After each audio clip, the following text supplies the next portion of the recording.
You know what I mean? I think to set one group against another when it comes to taxation, it's a dead-end road, basically. Lewis Goodall is here, presenter of Sundays with Lewis Goodall on LBC, co-host of Global's podcast, The Newsagents. And on this, Lewis, I know you've been speaking about this brilliantly for ages, and certainly more frequently than I have on this show. One of the things that this does to a lot of students, it puts them into essentially a 60% tax bracket.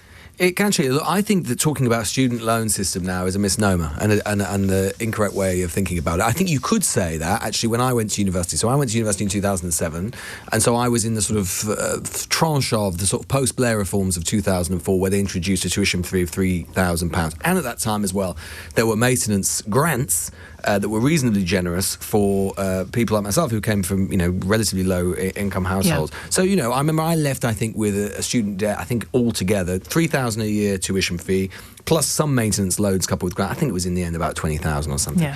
That was something that was, particularly with the way the interest rate system on it worked at that time, it was conceivable to pay it back. I think I paid it back about 5 years ago or something like that. So you could see each month, you could see, particularly once you started earning, all right, money, not loads, but, reasonable money, you could start to see a manageable chunk was going down each and every month, which was, satisfying because, and so that was possible to see.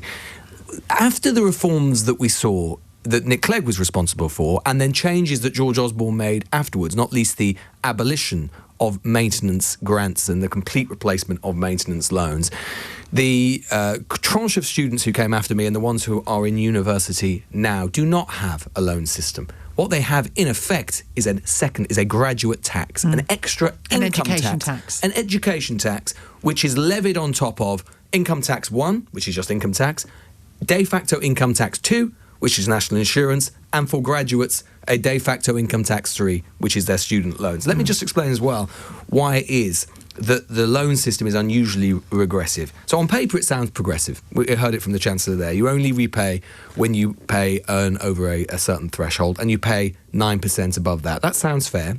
But in practice, the reason I say it works more like a graduate tax is twofold.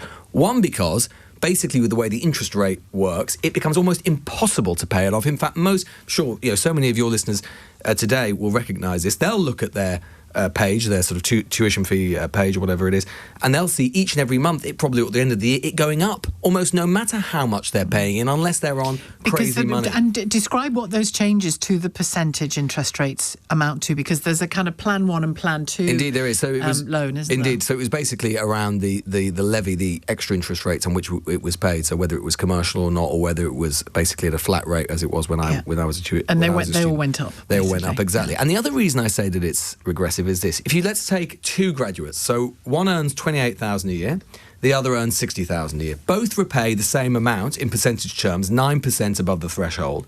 But for the lower paid graduates, that 9% comes straight out of the money they need for rent, for food, childcare, and so on. For the higher earner, it is far less painful. So then when you add in the frozen repayment thresholds, and the Chancellor froze those repayment thresholds last year, they had been going up with inflation, they're now not going to go up with inflation, and then you add in decades of interest on top of that. So they can be a lot higher than inflation. Yes. Yeah. Lower earning graduates often repay for 30 or 40 years. They don't clear the debt. Higher earners will clear the debt and will end up paying less tax overall. So the paradox is this, right? The people who benefit least from university, i.e. they've gone to university and earn the least, often pay the most for longest. Because they're paying interest over that long period. Because they're paying for a longer period. Even though they're earning less and both are paying the same percentage, because the higher earner will clear the debt quicker. Yeah, the lower earner has to manage it over a longer period of time. Ends up paying more for longer. So that is not a progressive system. That is a regressive one that quietly has shifted the burden of the cost of higher education on those least able to bear it. So when the Chancellor says that it's fair or progressive, I don't see much that is fair or progressive about that. It also, if you take it to the point of applying to university before they've even graduated and got jobs, it also, in terms of families making decisions and students making decisions, if you know that your mum and dad can just chuck 10 grand at you every year, or however many, to support your living at university, or even pay your tuition fees, whatever it happens to be, you're already at an advantage about the choices you can make, aren't you? Geographic, where you live, which university you go to, the courses you can do, therefore. It's socially limiting, I think, sometimes. Yes, it is. And there's two other things that I'd say about that and an unfairness that is bedded in the system. One is... it is obviously true to say, look, if we take a step back, clearly higher education has to be paid for. It is difficult. There are more people, far more, going to university than there were historically. That burden has to be financed from somewhere. Nonetheless, the current system is particularly egregious and unfair for two further reasons. One is that we have got a system, or have developed a system, where, thanks to what George Osborne did in, I think, 2015, where he abolished the student loans, the maintenance grants, I should say, that I was a beneficiary of. And I was in full. Indeed so. He replaced those with maintenance loans. So what that means is that you are, for poorer students, they are going to university and they are taking out bigger loans to cover their living expenses, which are considerable. Students from wealthier backgrounds are less likely to have to take out those loans because parents will, entirely justifiably. So they begin at an advantage again. So again, they begin at an advantage. So you're basically ending up embedding existing income and wealth inequalities in the system, because what you're doing is basically giving poorer students from poorer backgrounds a bigger load of debt, an extra income tax for longer, because their debt will be bigger. That's the way that it's unfair. And then the second way, which is more sort of generalised as well, is this, which is that compared to even when Clegg introduced, in that pious way that he talks about it, even when Clegg introduced tuition fees back in, along with Cameron back in 2010-11, even compared to then, the system, and he does recognise it there, the overall economic picture and political picture for young people leaving university trying to make their way in the world is much worse in every conceivable way, whether it is housing costs, whether it is wages, whether it is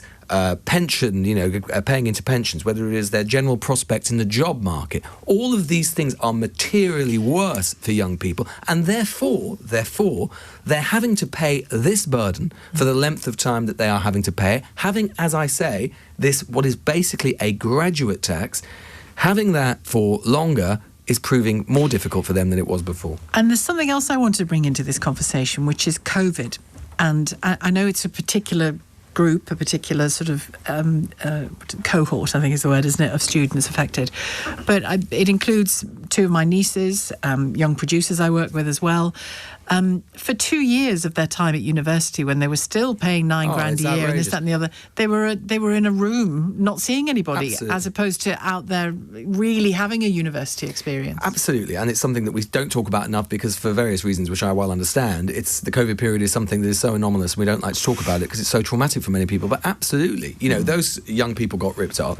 And look, what I'd say is this, when I say that it's a graduate tax, actually it's worse than that. What we've got is a bad graduate tax. So there is a case for, because as I say, higher education has to be paid for. There is a case for contribution, obviously, from the individual student. But if you're going to have a graduate tax, have a graduate tax. And what I mean by that is this.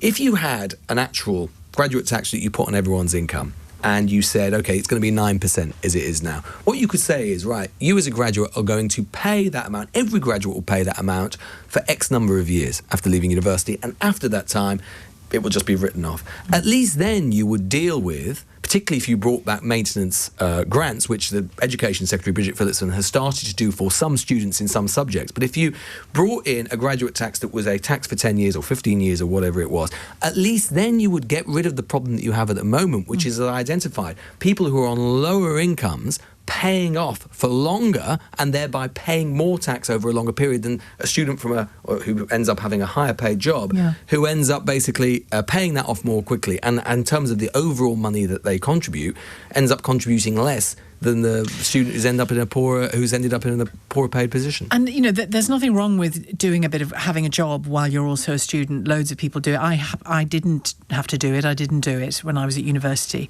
but certainly again my nieces and nephews have done it to support themselves a bit more, and that's a good habit to get into and all the rest of it. But there is also something to be said, I think, for them not having to do it. I did summer jobs, but not during term time. But loads of students now work constantly during term time as well, as in a job, to earn a bit of money. And I think that's a shame because, to my mind, the university experience is meant to be really sort of deepening your connections in all kinds of ways. Time to read endlessly of whatever it is you're studying and beyond. Time to get to know people in different ways. If you're dashing from a lecture to a bar job to sitting down for 3 hours in a library to get something done, to go to sleep, to start again, that's not, to my perhaps romanticised mind now because of the university life I was able to have, I just don't think it's good enough. It's not a good enough offer for students. No, I don't think it is. And I think that we've not recognised kind of the material change of circumstances as we describe. I mean, look, let's put it this way. This does get into the intergenerational question. Let's compare. You've got a young person who's trying to start their way in the world with all of the extra costs that are now there, the things that we've talked about, whether it's the poorer jobs market, whether it's the housing situation in particular. You could have a working graduate in their 20s or early 30s who is paying a much higher marginal rate of tax than, say, for example, a pensioner who's still working. So a graduate earning, say, 30 to 40,000, be paying 20% income tax, 8% NI, 9% student loan. So that's 37% coming off every single pound they earn over the 12,500 or so income tax-free threshold. A pensioner, for example, still in work, and many pensioners do work much longer now, will be paying 20% income tax. Just turned 60, mate. I know. I don't want to bring this up. 0% NI, and obviously 0% student loan. So their marginal rate, so you could have someone who's, paying, got on a good salary, will be 20%. Yeah.